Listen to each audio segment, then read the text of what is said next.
Hi friends, అందరికీ welcome to చందు7. అందరూ భోజనాలు చేసేసారా?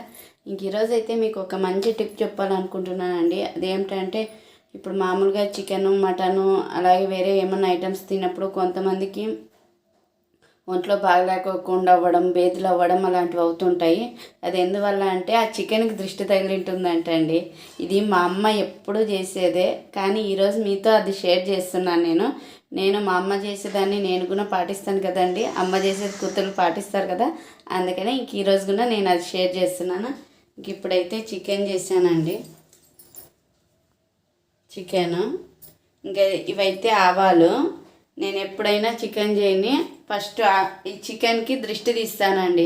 దృష్టి తీసిన తర్వాతే పిల్లలకు కానీ మేము కానీ తినేది. దృష్టి అయితే తీస్తున్నాను. ఇంట్లో దృష్టి, ఇట్లా దృష్టి, ఇది దృష్టి, పొరుగు దృష్టి, నా దృష్టి, అన్ని దృష్టిలు పోనీ అని చెప్పి అన్ని దీనిలోకి